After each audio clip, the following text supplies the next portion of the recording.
Bonjour, alors voici enfin la dernière partie indispensable à la résolution d'un Rubik's Cube à l'aveugle. C'est la parité.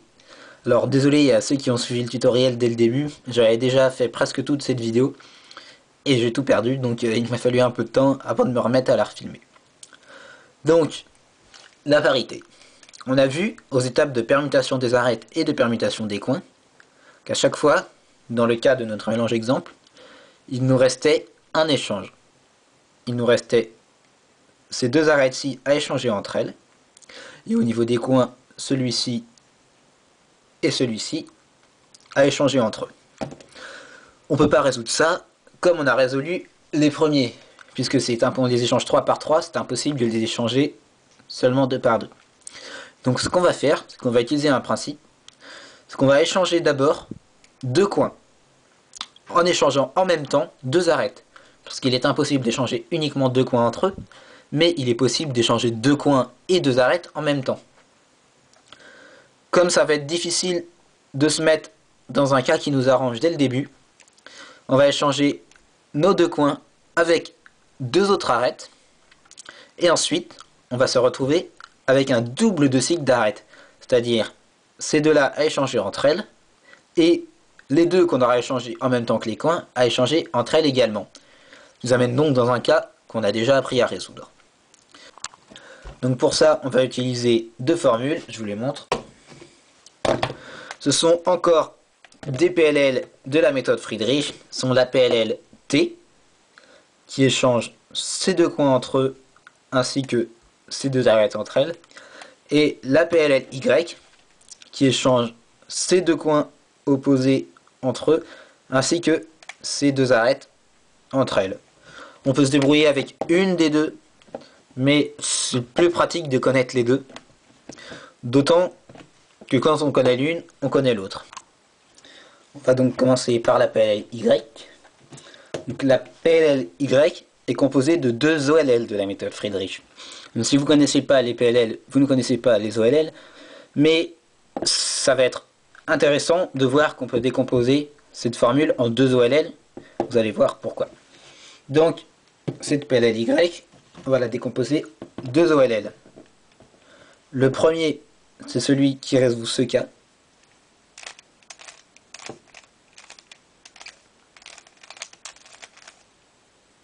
Là.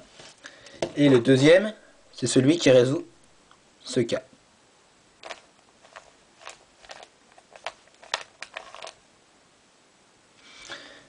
Si on met ces deux OLL bout à bout,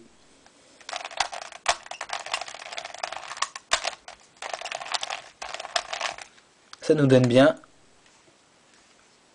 une formule qui résout la PLLY. Pourquoi est-ce qu'on s'est intéressé à ça? Eh bien parce que pour résoudre un cas de PLLT, on va faire la même chose, mais en mettant ces deux formules dans l'autre sens, c'est-à-dire qu'on va commencer par la deuxième. Et là, avant de faire la deuxième, on s'aperçoit quand même qu'on peut annuler un mouvement, puisque la formule d'avant s'est terminée par ce mouvement-ci, et que celle-là commence par celui-là. Ce qui nous donne donc... Voilà. Voilà, donc c'était le petit truc pour faciliter l'apprentissage de ces deux formules. Donc, maintenant qu'on connaît ces formules, on va vouloir résoudre notre cas de parité. Donc, on va utiliser la PLLT ou la PLLY pour échanger deux coins en même temps que deux arêtes, puisqu'on a vu que c'est ce qu'elle faisait, et résoudre ensuite notre double de cycle. Dans le cas de notre exemple, ces deux arêtes et ces deux coins, qu'est-ce qu'on va faire? Donc il va falloir qu'on échange nos deux coins en échangeant en même temps deux arêtes pour pouvoir ensuite résoudre un double de cycle. On va donc utiliser la PLLT qui échange deux coins côte à côte ou la PLLY qui échange deux coins en diagonale. Donc il va falloir qu'on amène nos deux coins dans une de ces deux positions. Le setup qui paraît évident, auquel on pourrait penser en premier, c'est ça. Un demi-tour de la face de droite. parce que nos deux coins se retrouvent côte à côte. On pourra donc les échanger avec une PLLT. Mais attention, si on les échange avec une PLLT, on voit que en plus de ces deux coins, les deux arêtes qui seront échangées entre elles sont ces deux-là. Ce qui correspond sur notre exemple à ces deux-là. Or, cette arête-ci, jaune-rouge, est déjà impliquée dans un échange, puisqu'elle doit être inversée avec la jaune-verte. Il va donc falloir trouver une autre solution. En réalité, c'est possible d'effectuer quand même une PLLT ici pour échanger ces deux coins. On essaye. Mais voilà, on se retrouve avec un 3 cycles de coins. C'est normal puisqu'on avait ces deux-ci à échanger et qu'on a échangé ces deux-ci. Sauf que en pratique, c'est pas forcément toujours facile de déterminer s'il faut utiliser une PLLU ou une PLL-USIM, qu'on a vu à l'étape de permutation des arêtes. Donc, on va essayer de faire autrement. On va donc essayer de trouver un autre setup. Tout simplement, plutôt que d'amener ce coin-ci ici, on va amener ce coin-ci ici, en faisant cette fois un demi-tour de la face de gauche. Hop, on tourne notre cube, en se souvenant bien, il faut toujours bien être capable de pouvoir revenir dans la bonne position. Nos deux coins à échanger sont ici. Si on effectue une PLLT, ça va échanger ces deux arêtes. On regarde, ces deux arêtes sont résolues, donc ça ne pose pas de problème.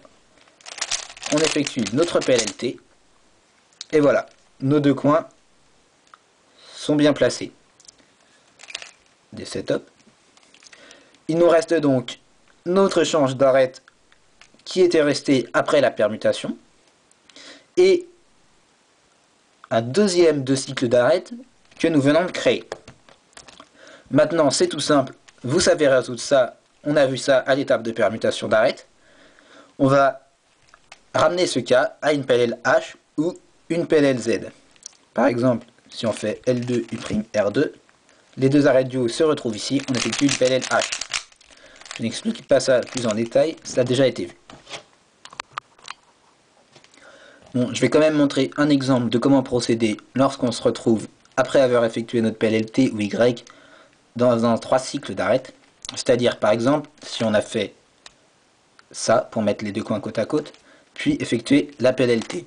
Même si j'ai dit, il y a une minute, qu'il ne fallait pas le faire, en réalité, c'est tout aussi viable en speed, si on arrive à s'y repérer. On le fait, et 1, 2, PLLT, des setups.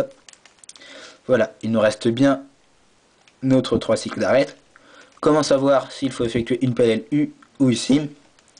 Bien, cette pièce-ci n'a pas bougé, elle doit toujours aller là. Celle-ci, c'était celle qui était là, qu'on a échangé avec notre PLLT, donc celle-ci va bien ici, et celle-ci va donc ici. Effectivement, elle était là, c'était celle qui devait aller ici, et notre PLLT l'a amenée là.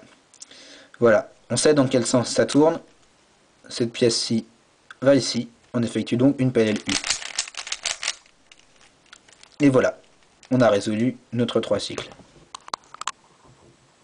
Un dernier point, en réalité j'ai un peu triché en montrant comment résoudre cette parité, parce que dans le cas de notre mélange exemple, bien en fait il y a beaucoup plus simple, parce que si au lieu de faire ce setup pour amener les deux coins côte à côte, on décale d'abord le coin en bas par un mouvement de D' et qu'on le monte, il se retrouve ici au lieu de se retrouver ici. Donc nos deux coins à échanger sont en diagonale, on peut les échanger avec une PLL Y qu'on ne va pas faire ici mais ici. Pourquoi? Eh bien parce que notre PLL Y, on regarde les deux arêtes qui sont échangées en même temps que les coins sont ces deux là, ce qui sur notre exemple correspond précisément aux deux arêtes qu'on veut échanger. Donc si au lieu de faire comme j'ai montré, on fait ce setup en deux mouvements, une PLL Y et des setups, le cube est résolu d'un coup, on n'a pas deux cycles d'arêtes à résoudre après avoir effectué notre PLLT ou notre PLL Y. Donc on peut en théorie résoudre tous les cas de parité de la même manière si vous connaissez toutes les PLL de la méthode Friedrich. Évidemment, c'est pas nécessaire. On peut se débrouiller uniquement avec les deux PLL que j'ai donnés. Et d'ailleurs, c'est ce que je fais personnellement quand j'essaye d'être rapide en blind, parce que ça m'évite de trop réfléchir. Mais si vous pouvez vous repérer rapidement, évidemment, c'est plus efficace de résoudre comme ça, puisqu'on n'a pas de cycle d'arrêt à effectuer après. Donc, je vais montrer comment faire pour notre cas exemple. Donc, on amène bien notre coin qui se situe sur la face du bas en un seul mouvement. Ce qu'il faut, c'est que toutes les pièces impliquées dans nos cycles de parité se retrouvent sur la face du haut. Voilà. Donc, maintenant que toutes nos pièces sont sur la face du haut, on est forcément dans un cas de PLL. Donc, on va essayer de reconnaître lequel. On remarque que toutes ces pièces-là ne bougent pas, ne sont pas impliquées dans le cycle. Ça forme une sorte de bloc. Disons, c'est que ça formerait un bloc de couleur si on était dans un vrai cas de PLL de Friedrich. On reconnaît notre PLLJ justement grâce à ce bloc. Voilà, une PLLJ, ça ressemble à ça. Si on se place comme ça, on reconnaît tout un bloc ici. Et effectivement, ces deux coins-ci sont à échanger et ces deux arêtes-ci sont échangés. Évidemment, lorsqu'on fait une PLLJ, on ne réfléchit pas forcément au cycle que ça fait, mais on peut reconnaître justement grâce à ces blocs. Donc, on sait qu'on peut effectuer une PLLJ ici. Et effectivement, le cube est résolu, on n'a pas de cycle d'arrêt à faire. Voilà, donc on a résolu notre parité en une seule formule en utilisant le setup en un mouvement. Et bien maintenant, vous savez résoudre la parité. Lorsqu'on fait un cube en blind, on n'a pas toujours à résoudre une parité. Si on a de la chance, les coins et les arêtes peuvent entièrement se résoudre séparément. Mais ça tombe quand même dans la moitié des solves. Certains que je ne citerai pas ont essayé de faire du blind sans apprendre la parité, mais même en ignorant son existence, on tombe toujours dessus. Et bien donc voilà, c'était la dernière étape pour apprendre à résoudre un Rubik's Cube avec la méthode 3 cycles en blind. Normalement, vous devriez avoir toutes les clés en main pour le faire maintenant. Je ferai sans doute encore une ou deux petites vidéos pour montrer des améliorations que j'utilise ou pas en speed et éventuellement pour faire quelques démonstrations sur d'autres mélanges de comment je résous un Rubik's Cube en blind.